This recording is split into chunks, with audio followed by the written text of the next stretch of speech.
If you have a scary story, be it glitch or not, consider sending it my way by going to astheravendreams.com or emailing it to astheravendreams@gmail.com. And of course, thank you.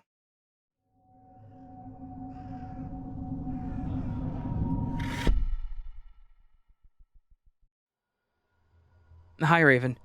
I think I just experienced my first glitch.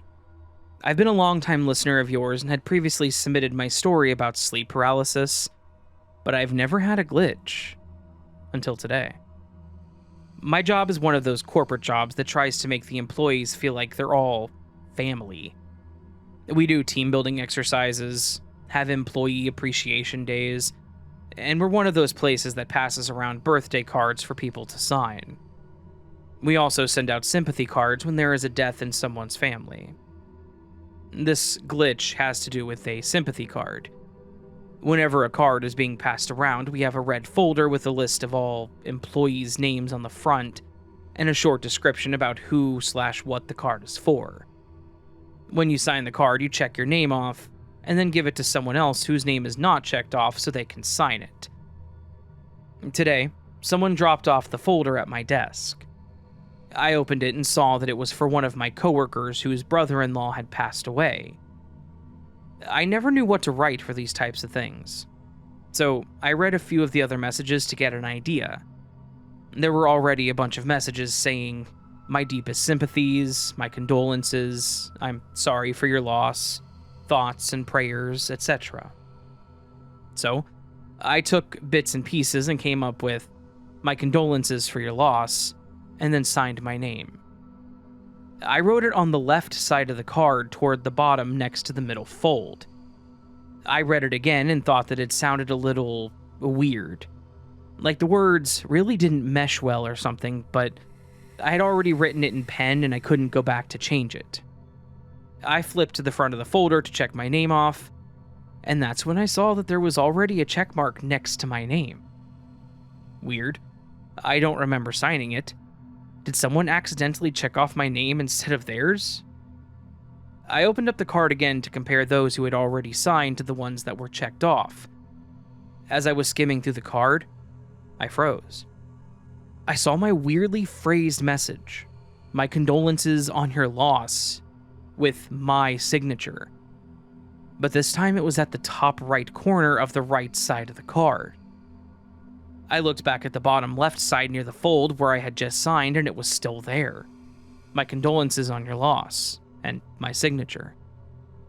I closed the card, not believing it to be true, and then opened it up again, and sure enough, both messages were still there. How did I write the exact same weird-sounding phrase twice? Also, if my name was checked off, why did someone put the folder on my desk for me to sign? Apparently, the card had been circulating the office since last week. There were already quite a few signatures when I got it, but I don't remember signing it. And I did not see my message when I was reading what other people had wrote for inspiration. This whole thing has me tripping out, and now I'm wondering what else has glitched without me noticing.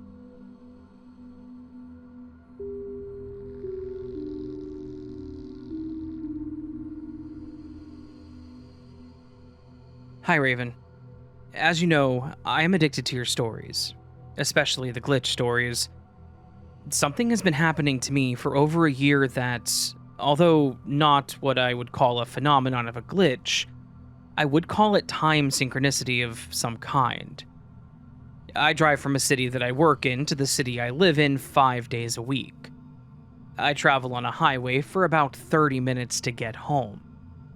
The weird thing is that almost every day, at some point on my drive home, the same shiny purple Jeep with stickers all over it ends up in front of me. Now, it could be simply a person that gets off at the same time as I do and goes to the same city as I do, and that would be, well, just normal, I guess. The strange part is that even if I leave work late, this purple Jeep somehow ends up in front of me on the highway. I never see where it gets on the highway, but it isn't ahead of me until I am on the highway. Okay, so that could be a coincidence, albeit a very regular one. However, when I don't see it on the highway in front of me and think, well, there you go, nothing weird here, and decide to go to some random store before I go home, I see it turning into the same store just ahead of me. This also happened once when I got hungry and decided to grab a burger on my way home and made a turn into a drive-thru place. And there it was. The purple Jeep was ordering right ahead of me. It may not be a glitch, just someone with the same route and same ideas about stopping at the same random places the same day I randomly decide to go, but still, I think the synchronicity is highly unusual. I don't know. I'm beginning to think maybe it's a sign of some sort. The biggest sticker on the back of that purple Jeep is one that says, "Not lost." Ironically, what I'm most teased about in the family is about being the one person who always takes the wrong turn and ends up lost. Maybe someone is trying to let me know that I'm not. Have a great night, and thank you for the interesting stories.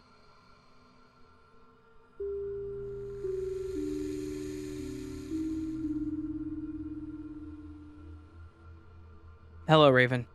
It's Sunday here, and I'm spending the afternoon getting ready for the week ahead, and joyously listening to your glitch stories. I love your channel, and I'm not sure that this is a glitch, but I think it is. This happened a few years ago in 2019, and it stuck with me because it was all very odd. I live in Melbourne, in Australia. I say Melbourne, Australia, because I have a friend who lives in Melbourne, Florida. Hello, Peter. Our Melbourne has trams. I had an appointment in a suburb about 15 minutes from the heart of Melbourne. I live in an outer suburb, so I caught the bus into the city and then hopped on a tram to get to the venue. It was on a side street off the main road, and I had no idea which tram stop to get off at. The tram stops are a long way apart on this particular tram line, so if I got off at the wrong spot, I would have a bit of a walk. I was following the route on my phone, but the map with the tram stops didn't include the names of all the side streets. I will add that it was the middle of summer and so blisteringly hot, and a walk in the heat, it's not what I wanted. I wear pretty strong sunglasses, so I was craning my neck and trying to read the side street names so I could work out where I was and where I needed to get off. Suddenly, a man said, "It's the next stop." I looked at him and he said, "William Street, it's the next stop." I asked him how he knew that I needed William Street, and he just put a finger to his lips and said that it was his party trick. I stood to get off, and he got off before me and held his hand up to help me down the steps and onto the roadway. I will add that I am in my 70s. I'm fit as a fiddle, but always happy for a helping hand. As I stepped down, my bag slid off my shoulder and onto my forearm. When I reached the road and the man released my hand, I put my bag back up on my shoulder and turned to thank him, but he was gone. I looked back up into the tram. He wasn't there. The tram was empty except for one woman holding a tiny dog. I looked both ways along the road, and even though the street was almost deserted, I couldn't see him. It was very odd. I went to my appointment and decided to treat myself to a chai latte before catching the tram back. I walked up to the counter in an empty coffee shop to place my order, and before I spoke to the server, they said, "Chai latte with oat milk?" I looked at him. He pointed behind me and started to say, "That gentleman?" And then he stopped and said, "That's odd." He said that a man had just come in and said that he didn't need anything, but that his friend would be in a minute and that she would like a chai latte with oat milk. He added that he had literally just paid for the order and asked if I'd seen him as I came in. I said perhaps he ducked into the bathroom, and the server said no, you need the key for that. I said that I hadn't seen anyone. We gave each other confused looks and placed my order, and you guessed it, a chai latte with oat milk. We both laughed at how odd it was. Then the server said, he told me that I would know I had the right person because she would know this. And then he put a finger to his lips and said, "Party trick." I told him about the man from the tram, and the server said, "Orange jacket, long hair, and a ponytail?" I said yes. I got out my wallet to pay for my drink, and he said, "It's all paid for." He opened the till and showed me a 20 note, and then he turned it over. Written on the back were the words, "Party trick." It was all very odd. I think it was a glitch. Not a time glitch, but like a person glitch. Someone from the other side making an old lady's day a little easier and a whole lot more confusing. I thought I saw him again on my way back into the city. He was on the other side of the road and talking to a lady at a tram stop and pointing down the street. I kept my eye on him, but I lost sight of him when a tram going the other way blocked my view. It was only for a few seconds, and neither tram stopped, but when I looked back, the lady was walking in the direction he'd been pointing, and he was gone. And she, like me, was looking around. It was, indeed, all very odd.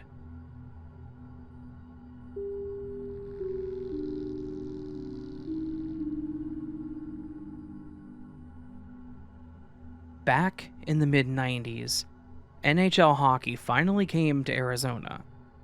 Every game was broadcast by local TV affiliates, and many of my friends and family watched the games on television when we couldn't be there in person. On one such game night, I called my friend Julie to ask if she'd like to come over and watch the game at my house. I invited her frequently because her TV was very small, and I had a 31-inch CRT, which seemed absolutely huge at the time.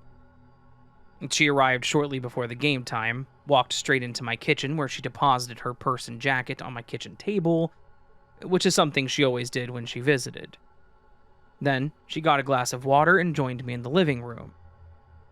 I don't recall who our team played or who won, but it was a fun hockey evening either way. After the post-game wrap-up, it was getting kind of late. Julie stood, went to the kitchen to put her glass in the sink, and shrug on her jacket. As we chatted, she dug around in her purse for the keys. They weren't there. She dumped her purse on my kitchen table, and we both looked through the contents. She took the purse, patted it down, and turned it inside out. She felt inside the pockets of her jacket. The keys were not there. We decided to retrace her steps from her car to my kitchen. With flashlights in hand, we slowly walked the path from my front door, down the driveway into the street in front of my house. Then, with a panicked thought, she wondered aloud if she had locked them in her car. We shined the flashlight through the windows, looking at the ignition, the dash, the seats, and the floor around the driver's seat, but we didn't see the keys. We searched for more than an hour, repeatedly dumping her purse, looking through the car windows, checking her jacket again and again, searching my kitchen by looking in the cabinets and drawers, even the sink, but no luck.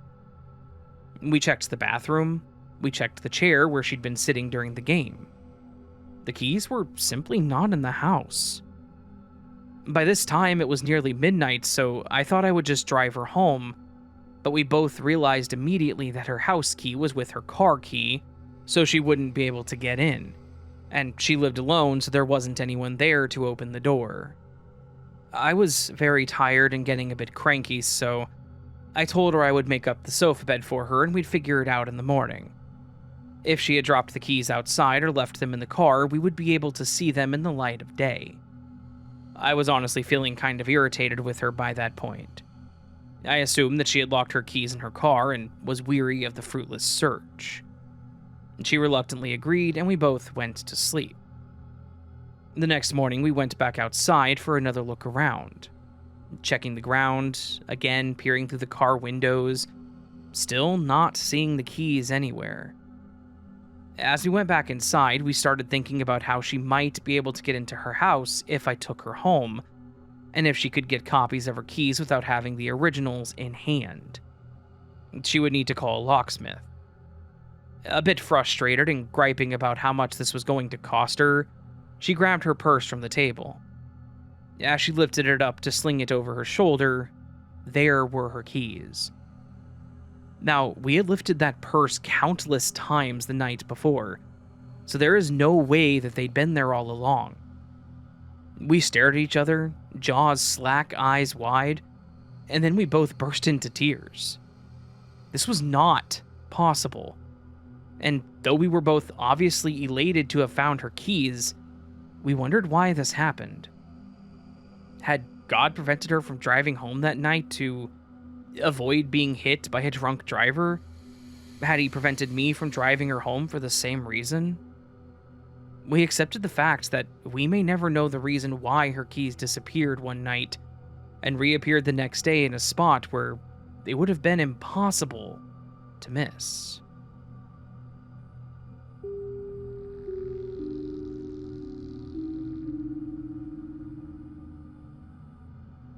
Before we begin, I want to mention that at the end of this story, I will include the video that the original poster sent me.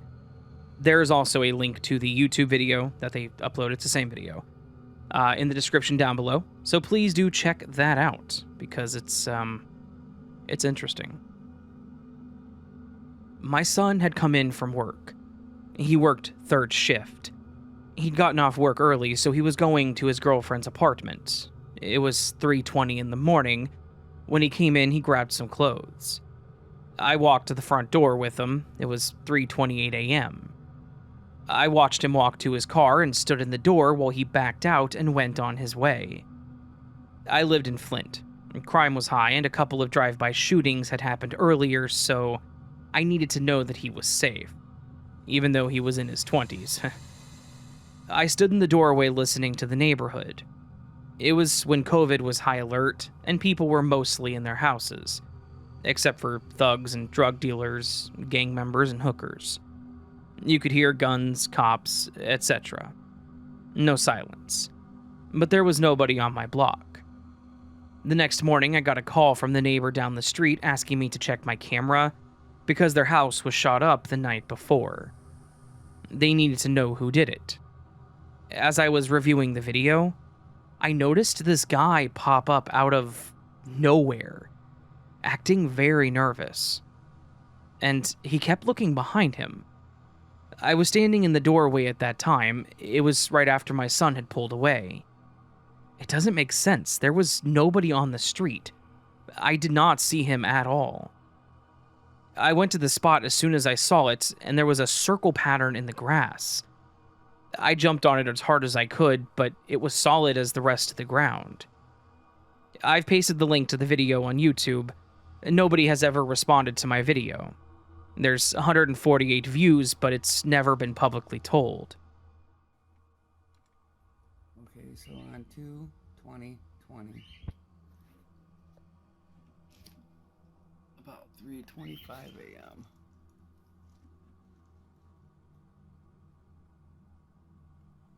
I noticed in this video, there was this guy walking in front of my house.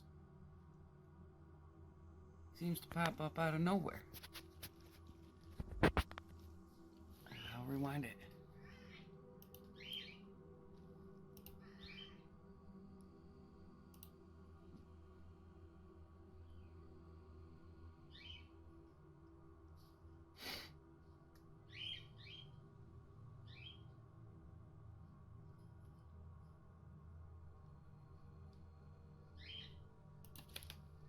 No, hold on.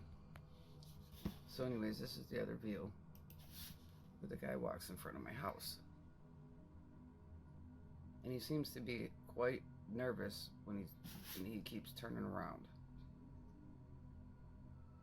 And this, again, same date, same time. Dang it.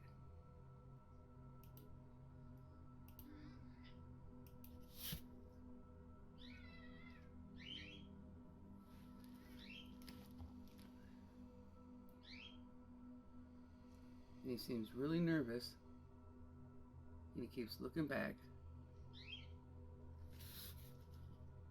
And this is a guy that came out of nowhere. There's not a glitch in my thing. My camera doesn't jump forward or anything. It's just crazy. It doesn't explain where he comes from. He just comes out of nowhere. I watched the thing for 15 minutes prior to where he pops out, and there's nowhere where he walks in front of anywhere.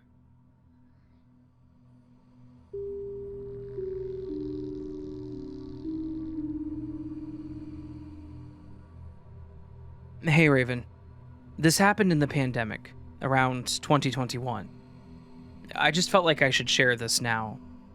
I've been listening to your podcast for half a year now, and it's supported my crazy happenings, whether it be a scary story or a glitch in the Matrix. Me and my family, which consisted of my father, mom, brother, sister, and I, had moved out of our house and bought an RV to travel in. Going to a bunch of national, state, and small parks around the northwest part of the US, mostly. We were in Durango, Colorado at the time of this glitch. A few weeks before, we had decided to take the train ride in Durango along the cliffs and through the wilderness to see more of the area. My dad had booked the tickets and done all of the planning. My father is the kind of guy who would book it, do all the work getting the tickets, and then pass it on to my mom to do the rest. When we got to Durango for the train ride, we were staying in some small RV park just outside the city. So every time we wanted to go somewhere in it, we'd have to drive about 20 minutes to get into Durango. The night before our train ride, we had went to one of my mom's friends' houses. Since they had moved to Colorado from where we lived before the pandemic, we ate dinner with them and explored the backyard behind her house, which was a bunch of trees and forested area. Once we got back to the RV and had gotten in bed, everyone had fallen asleep except me. That night, I was restless, and when I finally fell asleep, I had a very vivid dream that I still remember to this day. The dream was that we were driving to go to the train station so that we could ride the train. When we got there, my dad told us that we were running behind, since he didn't wake us up on time. When we got there, they told us that we had missed the train. The dream ended and my dad actually woke me up. We got ready and I passed the dream off as last-minute anxiety. My dad had decided this time he would do all the planning himself. And as soon as we had all eaten breakfast and gotten dressed and ready, my dad drove us to the place he said they told us to be for the train. The drive was about 25 minutes, maybe a little more. We drove away from the city into the forest, deeper, past our RV lot, which I thought was weird since the train station was a different direction. When we got there, the lot was empty. And that's when I started feeling like we had made a mistake. We got out of the car thinking people just hadn't arrived yet, and we were the first ones there. I got my bag filled with stuff to keep myself entertained on the train, and we waited for around 30 minutes before we figured there was actually no train coming to this place. And I sat there realizing my dream was becoming true. My father called the company, and they told us that they had re-emailed everyone saying they had changed the starting place, meaning we missed the train. Somehow that email had never been sent to my father. He looked through his emails and there was no other one from the company saying they had changed the starting location. The lady on the phone told us to get in contact with the train and see if they could pick us up. The train ended up stopping and pausing the route for us to get on.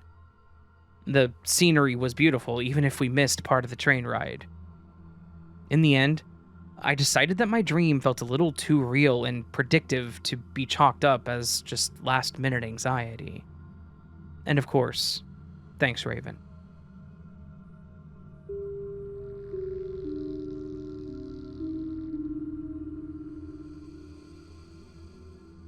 Hi, Raven. I've been listening to your channel for about 2 months now, and I must say that I really enjoy it. I'm very into meditation, consciousness, paranormal glitches, etc. There are several stories that I will likely write to you soon, but just wanted to start with the very recent one that also involves your channel. A couple of days back, I saw an advertisement online for a local rap concert. It was a guy that I remember from maybe 20 years ago when I was in high school and thought to myself, wow, that guy is still performing? The advertisement had a photo of the rapper in front of a crowd of maybe 500 to 1,500 people, if I guessed. In my head, I thought, I was never very good at determining how many people are at venues or shows, etc. Well, here's what's odd. Maybe 2 hours after I randomly thought this in my head, I've probably never thought about not being good at guessing sizes of crowds at venues in my entire life. I turn on your show about concerts and hear one of the stories state that the person was not good at judging crowd sizes at venues. I know the story you're talking about. When I heard you say it, I literally froze. How you worded it was identical to my thoughts just maybe 2 hours earlier. And keep in mind, I also don't go to concerts anymore. Haven't been to one in maybe 8 years. So, it was just so bizarre that right after I thought this, the story comes up with that small detail, identical to what I thought earlier. Your words were literally my exact thought earlier. Coincidence? Maybe. But I have this type of stuff happen a lot. And seeing it more and more. I'll be back soon with more stories. Thank you for listening.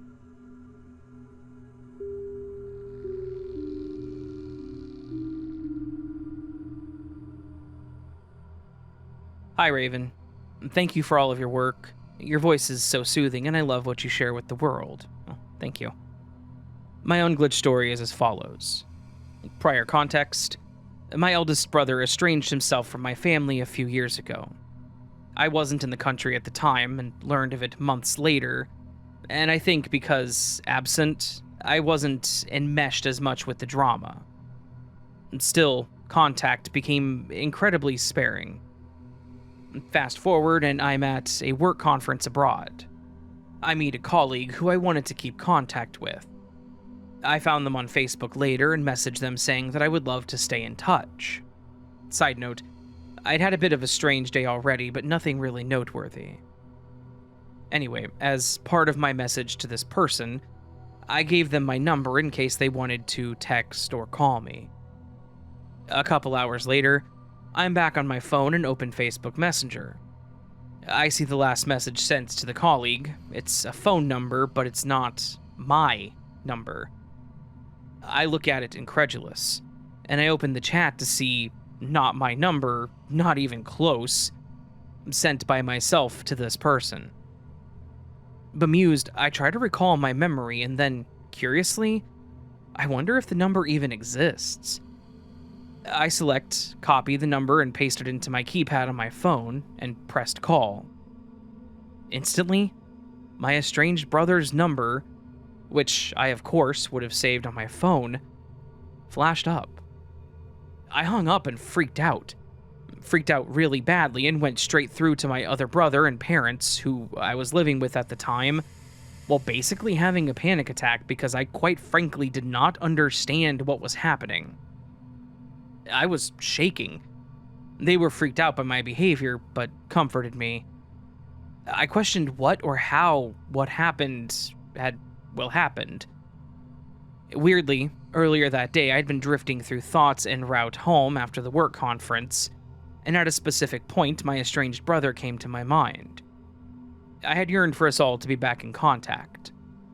I thought about texting him again, but a few of my recent messages hadn't prompted reply. The other weird thing is that I remember messaging my colleague perfectly, but on reflection, I only remember typing the first 2 numbers of my phone number. In the UK, the first 2 numbers are the same, but everything else is unique. And then my memory is literally blank after that. It's so insane. And every time I recall it, I wonder what on earth happened. But there was one upshot. I decided to message said brother at the time because I was so freaked out and thought that it must be for some reason. He actually messaged me back with a lovely message of comfort and understanding, and we are still in contact now. Not regular or physical, but I'll take it. I'm so grateful. It still gives me shivers, and there is so much mystery in our human experience. Thank you, Raven. Take care and all. Ray.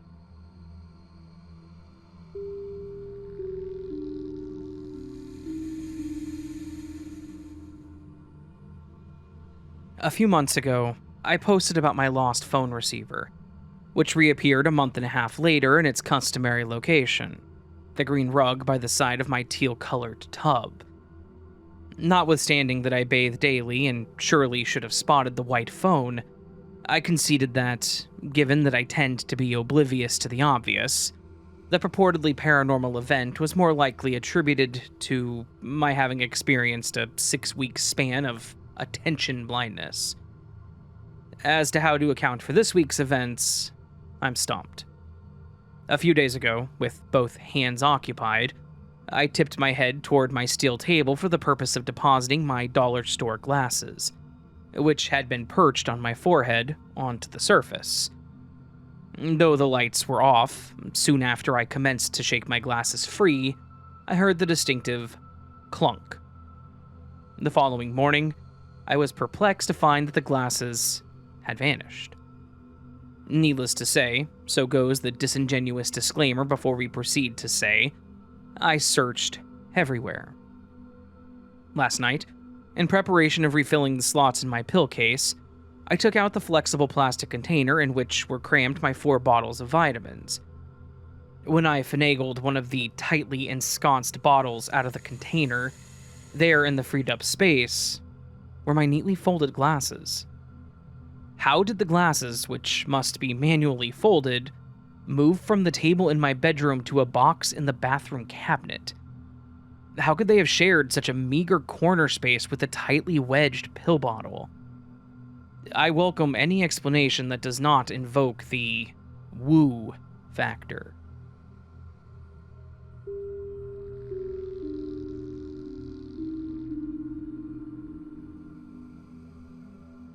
Hi, Raven.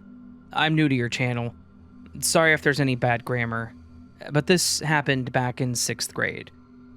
One of those nights, I was getting ready for bed as usual, but when I laid down, the second I closed my eyes, it was morning.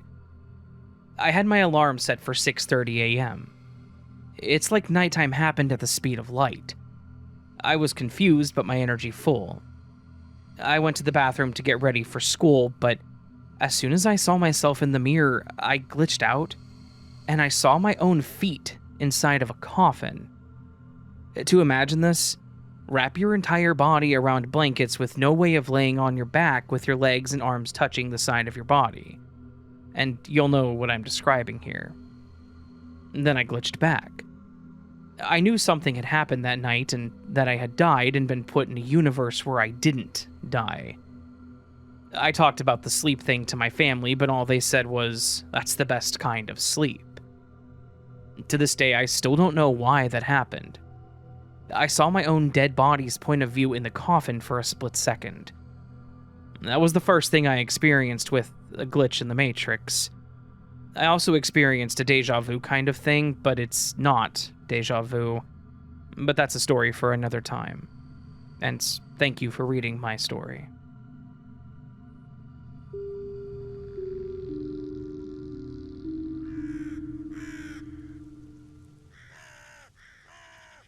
So that, my friends, was this week's collection of Glitch in the Matrix stories, and yes, I do mean this week's collection, not this week's first collection. I know a lot of you were enjoying the 2 videos a week, but there will not be a second Glitch in the Matrix video this week. It will be a Strange Things video this Thursday instead.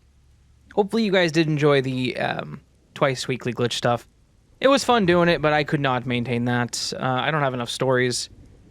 I have enough stories for next week's Monday video, and then not enough for the week after, so I have to go hunting on Reddit to find more, because I used up all the stories that were sent to me. So if you do have a story, a glitch story, ow, sorry, I hit my elbow on the desk, that hurt.